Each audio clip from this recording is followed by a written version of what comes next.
Hello and welcome to another video from oorail. In this video we're going to do a quick layout update to show you the progress that we've made over the last month or so. So the last layout update I did was in mid-July. Right now it's towards the end of August, and you can see that we've got quite a bit done to this particular section. You may have noticed from some of the previous videos that we actually completed the bridge work in this section, and we've also completely weathered this whole area of track.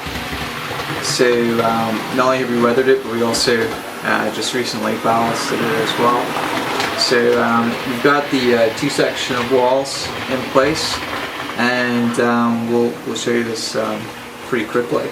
Up the far end you can probably see some tape and stuff, some newspapers over the tunnel there at the end. I actually started to put together the terrain there for the plaster cloth, so that's almost ready to go. So I'm hoping in the next couple of days, hopefully over this weekend, I'll get a chance to work on the plaster cloth and get that hillside in place. But as you can see here, we've got two locomotives in the process of running in. That's a Hornby Class 56, and the other one is a Bachmann Class 20. So I'm going to pick up the camera and give you a quick tour of. So as you can see here, we've basically weathered the track on all four rails. Now I still have some cleanup to do with the ballast there, but it's mostly done. If you've seen the wall video, we put the wall in here and also completed the scenery for it. You can see that the wall is in place in the back as well. We also got this arched bridge in place.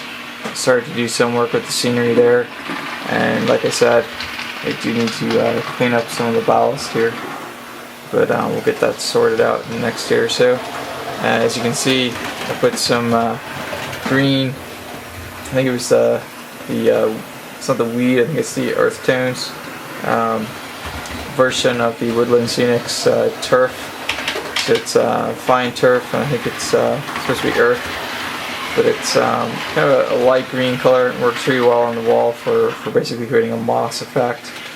And then these are the walls that were in place for the last layout update.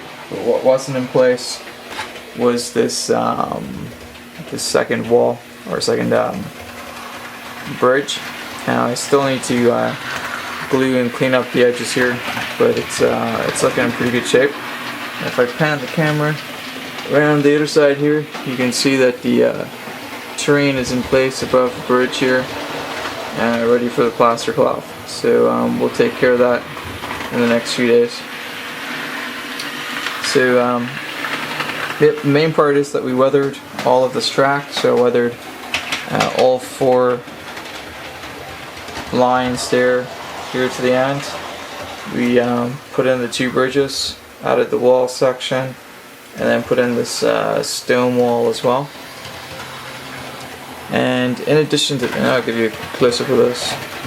As you can see, it actually looks pretty realistic when it's finished there with the grass.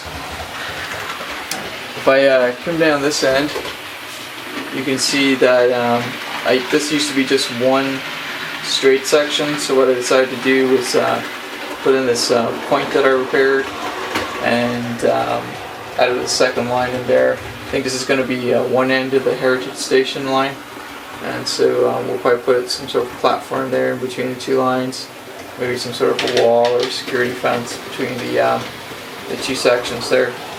And if I pan along the what just happened in this section, but what I have done, as you can see here, the blue Pullman has been moved down to this section. It's a really nice model from the 1960s, and so I thought it would look a lot better here than it did just hanging around the other end of the layout.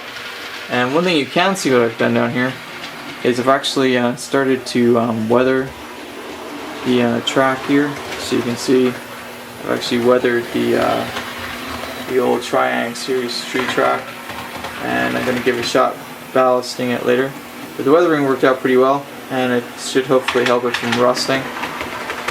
Some of the tri-ang track was pretty rusted, so I sanded it off the pieces of rust and just did the usual paint for the enamel paint for the weathering of the track, and it turned out pretty well. So we'll see how it looks with ballast, and hopefully it won't look as chunky. So that's basically it. This section here took a lot longer than I was expecting, but it did turn out pretty nice. So I'm going to move the camera back down the other end here and leave you with a few shots of the layout.